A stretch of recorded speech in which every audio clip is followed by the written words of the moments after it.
새벽 2시 요르단강 서안 어느 마을의 뒷골목. 이스라엘 특수부대가 중무장한 것으로 추정되는 하마스 고위 인사 체포를 위해 출동한다.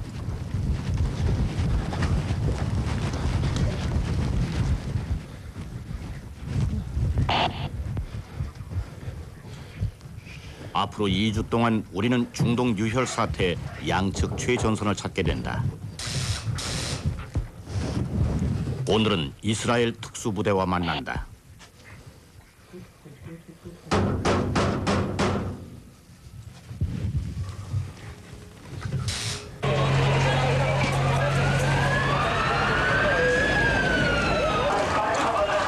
지난 18개월 동안 이스라엘과 팔레스타인은 폭력의 악순환을 계속해왔다. 총격과 자살폭탄 테러로 희생된 이스라엘인 가운데 민간인이 4분의 3을 차지했다. 중동 유혈 사태는 9.11 테러보다 훨씬 일찍 시작됐고 아프간 전쟁이 사실상 끝난 지금까지도 계속되고 있다. 2차 세계대전 종전 이후로 전쟁의 성격에는 큰 변화가 있었습니다. 전통적인 국가 간의 전투라는 좁은 뜻을 벗어나 국가나 집단 사이의 충돌이라는 의미로 광범위해진 거죠. 그래서 적을 무엇으로 규정하느냐가 중요해집니다. 일반인들은 이렇게 생각하죠. 나를 미워하는 자는 무조건 적이라고요. 하지만 그건 큰 착오입니다. 우리는 우리에 대항해 싸우는 사람들을 적으로 규정합니다. 우리를 향해서 총을 쏘고 전투를 벌이고 군사작전을 계획하는 자들이 우선 여기에 포함됩니다. 그리고 우리를 공격할 총과 폭발물을 공급하는 자들도 들어가죠. 하지만 우리와 싸우는 자들에게 식량을 공급하는 사람들은 적에 포함시키지 않습니다. 정보가 승패를 결정한다. 감시와 도청, 스파이들의 정탐, 죄수 신문 등이 동원되며 요르단강 서안에 있는 팔레스타인 군과 주요 인물의 동향을 계속 감시한다.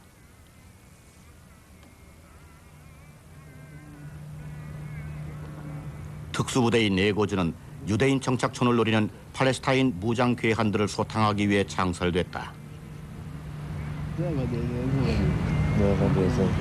צריך לבדוק מקום שבו גם אם אני מסתבך אני יודע לצאת, אתה מבין?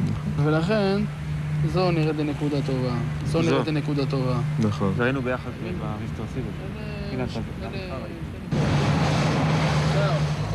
עכשיו אנחנו נותנים לך הזדמנות להיות שותף לחוויה של אזרח ישראלי שרוצה להגיע לבית שלו.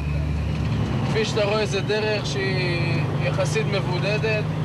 הכביש סמוך מאוד לבתים של פלסטינאים ובתים שמהם לא מעט עושים שימוש כדי לבצע ירי פה על הצירים. בציר הזה ספציפית בחודשיים האחרונים היו 5 פיגועי ירי ועוד 2 פיגועים של מטענים.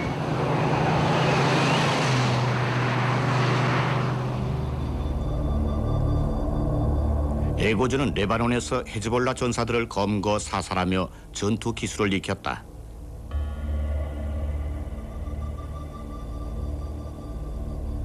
이스라엘군이 레바논에서 철수하자 필요가 적어진 에고즈는 해산 명령을 받았었지만 팔레스타인의 무력 항쟁이 재개되자 에고즈 등 골라니 여단 특수부대들도 다시 작전에 투입됐다.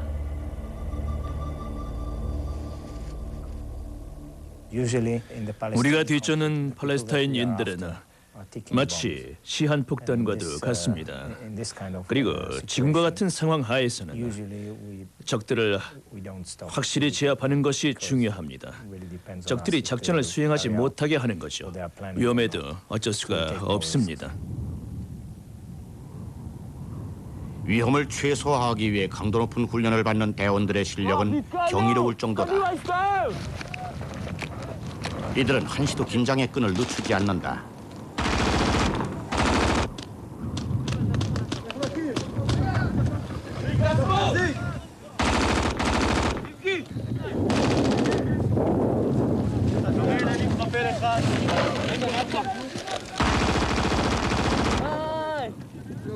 אתה תקענו בחזה!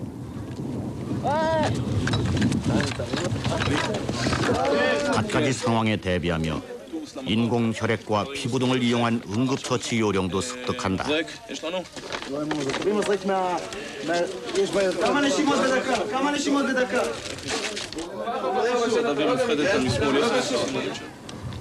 저격수들도 침투 훈련을 받는다. טוב מאוד, 3 פגיעות, 1 ריקושט, 1 כתף, 1 מרכז מס. מצוין. מוכן? תקבל מטרה.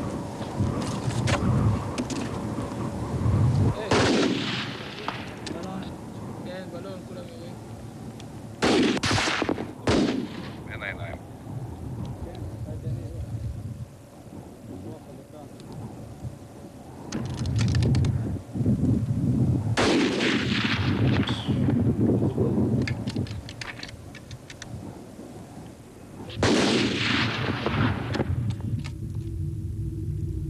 실전 같은 훈련 뒤엔 실전이 기다린다.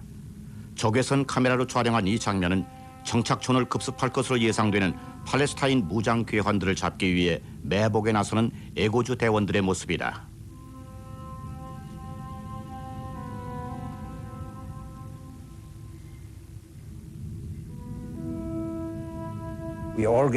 통제에 적합한 방식으로 지역을 분할합니다. 먼저 다양한 경로를 통해서 입수한 모든 정보들을 분석하는데요. 이는 우리가 통제하는 지역에 침투하려고 하는 팔레스타인 테러 단체 동향을 파악하기 위해서입니다. 그리고 그 다음에는 다른 부대들과 함께 매복망을 조직하게 됩니다. 그래서 적이 목표 지점으로 접근하는 것이 보이면, 그리고 운이 따라준다면 마침내 우리가 적을 제거하게 되는 것입니다. 언덕으로 접근하는 괴한의 움직임이 포착된다. 애고주 부대원들은 괴한이 총을 소지했는지 발포할 의사가 있는지부터 확인한다. 이스라엘 특수부대가 있다는 걸 무장 괴한이 눈치채자 부대원들은 발포한다. 괴한이 일어서자 다시 쏜다.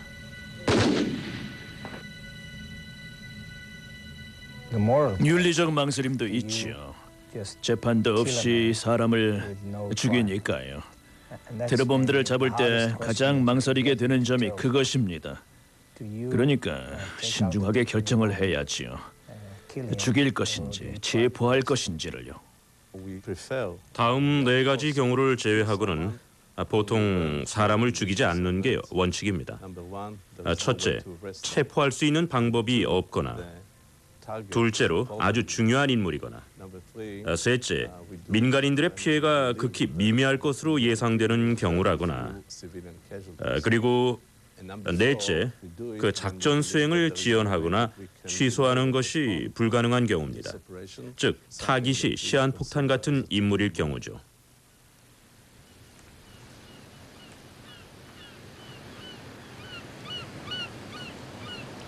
애고주의 다음 작전이 벌어질 가자 지구는 팔레스타인인과 유대인이 서로 이웃해 살기 때문에 항상 팽팽한 긴장감이 감돈다.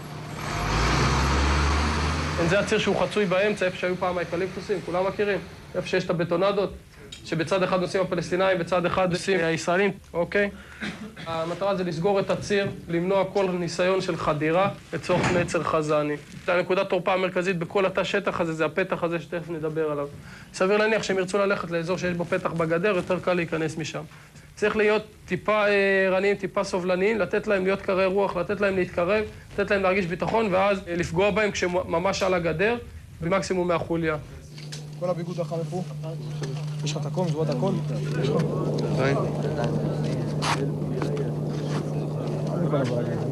סליחה, זה דיסקית ואחד זה חטאים. מה זה?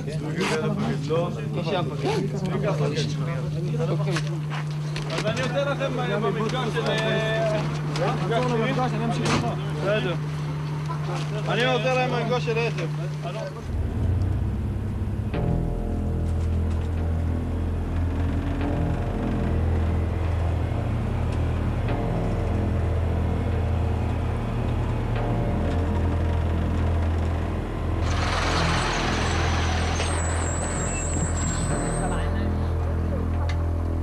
정착촌 덕분에 접근로가 확보되며 초소 구축도 가능하다. 그리고 1차 목표도 정착촌 보호다.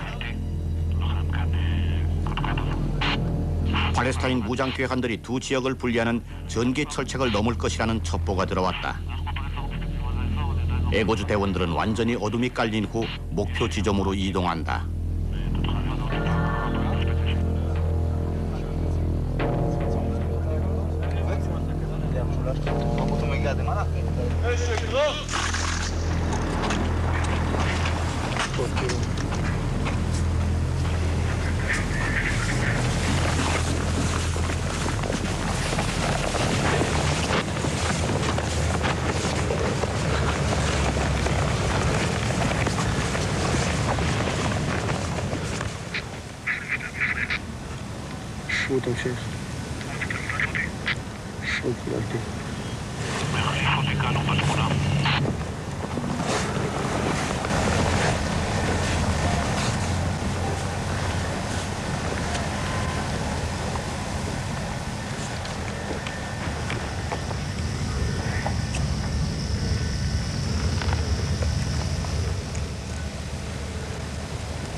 테러리스트들이 정착촌으로 침입해 민간인들을 죽이고 인질로 잡을 거란 첩보를 입수했습니다.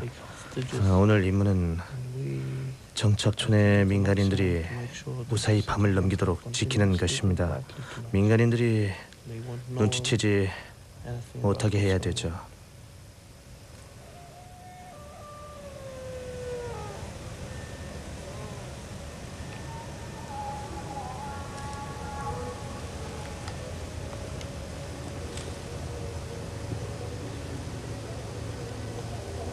각 매복조는 사흘 밤낮을 한 곳에서 버틸 수 있다. 이들은 신진대사를 조절하는 약을 먹으며 교대로 잠을 잔다. 동트기 직전까지도 별다른 움직임은 전혀 보이지 않는다.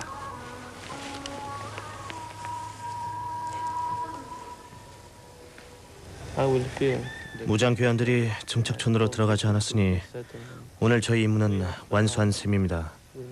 테러범들의 정착촌 침입을 막는 게 저희들의 목적이었으니까요. 내일 침입할 가능성도 남아있겠지만 그건 좀 더 두고 봐야 알겠습니다. 물론 첩보는 계속해서 점검할 겁니다.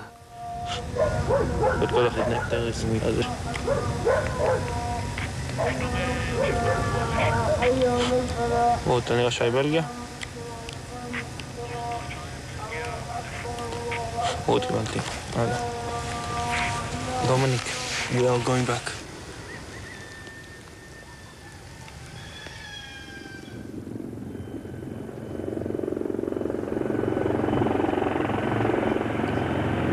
매복은 적이 사격 가능 거리 안에 들어올 때만 가능하다. 하지만 팔레스타인 괴한들은 접근하기가 힘들고 인구 밀집 지역에 숨어 있는 경우가 많다. 그들을 공격하기 위해서는 첨단 무장 헬기를 동원한다. 일단 정확한 병기를 확보하는 게 중요하죠. 헬기에 장착된 미사일은 1m 이하의 오차로 목표물을 명중시킵니다. 미사일 탄두도 다른 작전들의 경우보다 훨씬 작은 걸 사용하고 있습니다. 그래서 미사일에 맞는다고 해도 근처의 피해가 적습니다. 아주 적은 편이죠. 대부분의 경우 근처의 피해가 전혀 없습니다. 그리고 그 끝으로는 우리 병사들의 피해를 최소화하는 게 중요하죠. 여러 가지 방법을 쓰는 경우도 있다. 지난해 이스라엘군은 수많은 자살 테러를 대후 조종한 하마스의 고위 지도자 아부 하누드 검거에 나섰지만 작전은 실패했고 총격전에서 병사들이 죽었으며 아부 하누드는 도주했다. 얼마 후 그는 팔레스타인 당국에 체포돼 12년형을 선고받았다. 이스라엘은 이것이 그를 보호하기 위한 조처라고 생각했고 F-16 전투기에서 로켓을 발사했다. 교도소 수감자 몇 명이 죽었지만 아부 하누드는 도주했다. 세 번째 작전은 무장 헬기가 맡았고 이것이 성공하자 비슷한 작전이 계속 나왔다. הסרט הראשון זה אבו ענוד, בוצע פה ירי ממספר מטוסים במקביל על המטרה. צריך לשים לב, מפסיקים פה את הציון יחסית מוקדם אחרי הפגיעה במטרה. בעיקרון העדיפות שלנו לירות על רכב במהירות נמוכה. לחכות שהרכב יגיע למהירות נמוכות עד עצירה, זה עדיף על פני ירי על רכב שנע על הציר במהירות גבוהה. אזורים שאסורים לירי, באזור העבודה אין מסגדים. בית ספר מסומן לכם בתוך התעצה. בהנחה שאנחנו מגיעים לאזור העבודה ויש ריכוז אנשים או ריכוז אוכלוסייה ליד המטרה, הכוונה לא לבצע שם ולחכות להזדמנות אחרת. 팔레스타인의 무력 항쟁에 대응하는 데는 정보가 가장 중요합니다. 예를 들어 보죠. 베들레헴에 한 사람이 있다고 가정해 봅시다. 이스라엘에 대한 테러 활동에 경력이 있는 사람이요. 하지만 그것만으로는 아직 부족합니다. 일단 기본적으로 그 남자가 있는 곳이 어디고 주위에 민간인이 많은지 체포할 가능성은 있는지를 알아야죠. 베들레헴 도심에 있다면 체포가 불가능하니까요. 그 경우에는 죽여야죠. 그 결정이 내려지면 그 남자가 있는 곳에 접근할 방법을 찾습니다. 혼자 있을 때, 그러니까 비둘기 먹이를 주러 나올 때 같은 걸 노리는 겁니다. 그럼 우리는 비둘기한테 먹이 주는 시각을 알아낸 다음 무장 헬기가 미사일을 발사합니다. 그것도 쉬운 일이 아닙니다. 헬기들이 어느 지점에서 어떻게 발사를 해야 명중하는지를 알아야죠. 그러니 정보의 중요성은 엄청납니다. 하지만 완벽한 정보나 완벽한 작전 같은 건 없다. 실수가 생기게 마련이고 민간인이 죽는 것이다.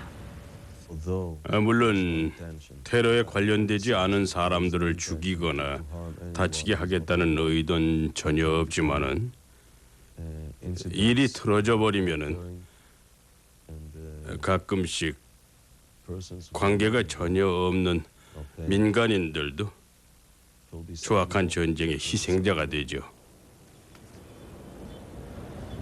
어디로 출동하라는 명령은 위도와 경도의 좌표로만 내려옵니다. 어느 지점에 조준을 하고 쏠지는 알려주지만 안에 누가 있는지 또 정확한 주소가 어딘지는 모르지요. 명령으로 내려온 좌표로 날아가서 맞추기만 하거든요. 이런 방식은 논쟁거리를 만들었다.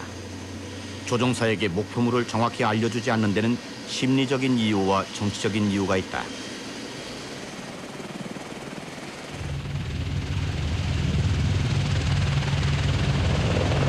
유능하고 경험이 풍부한 조종사에게도 목표물의 신원을 알려주진 않는다.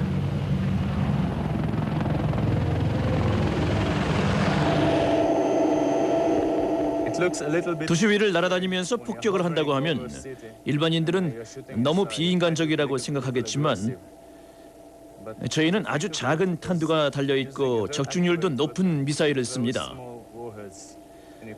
도심 안으로 들어가서 대포를 쏘는 것보다는 다들 무장 헬기 공격이 낫다고 생각할 겁니다.